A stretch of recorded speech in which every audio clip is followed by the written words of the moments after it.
Hello everyone.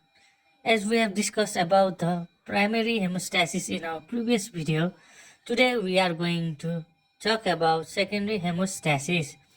It is also called as coagulation of the blood.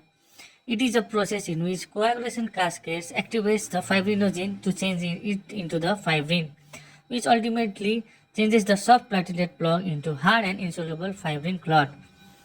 There are three coagulation pathways exist.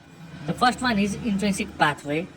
It responds to the spontaneous internal vascular endothelial damage. It is rapid process. The next pathway is extrinsic pathway. It is activated secondary to the external trauma, and when the both intrinsic and extrinsic pathway meet at a point, it continues as a common pathway. Now let's talk about the clotting factor involved in the coagulation cascades. In intrinsic pathway, clotting factor 12, 11, 9 and 8 plays a role, while in extrinsic pathway, clotting factor 7 and 3 plays role, and in common pathway, clotting factor 10, 5, 2, 1 and 13 plays role. Now talking about the mechanism of the secondary hemostasis, after the primary hemostasis ends, there is beginning of the secondary hemostasis by the attachment of the circulating fibrinogen in the blood to the surface of platelet at GP2P3A receptor.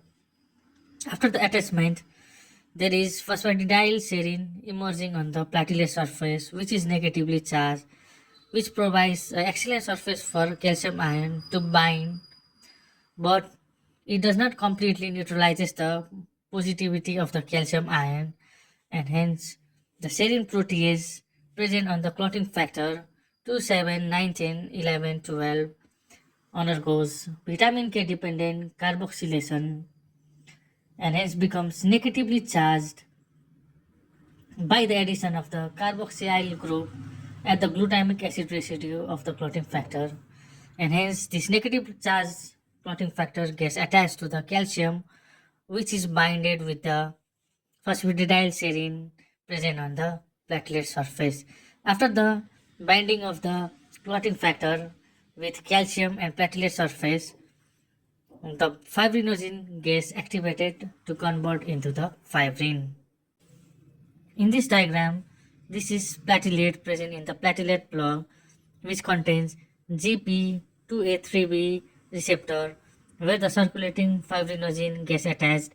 After the attachment of the fibrinogen with the platelet, there is emerging of the phosphatidylserine on the surface of platelet, which is negatively charged, where the positively charged calcium present in the blood gets attached. The serine protease of the clotting factor, which gets negatively charged after the vitamin K dependent carboxylation, gets also attached with the calcium, and hence there is activation of the coagulation cascades, which ultimately converts fibrinogen into the fibrin. Now let's discuss about the coagulation cascade. As we have already discussed, it has three pathways: the intrinsic pathway, extrinsic pathway, and the common pathway. The intrinsic pathway starts with clotting factor 12. It gets activated by the exposed collagen and high molecular weight kininogen. The activated clotting factor 12 activates clotting factor 11. The clotting factor 11 along with calcium activates the clotting factor 9. The clotting factor 9 along with the calcium and clotting factor 8 activates clotting factor 10. From here, the common pathway starts. In extrinsic pathway, it is initiated from clotting factor 7, which with calcium and activated clotting factor 3 gets activated, and it in turn activates the clotting factor 10. In common pathway, the activated clotting factor 10 with activated clotting factor 5 and calcium activates the clotting factor 2, which is also called as thrombin. The activated clotting factor 2 activates the clotting factor 1, which is also called as fibrin. The fibrin with calcium and activated clotting factor 13 cross-linked with each other to form a stable fibrin cloth.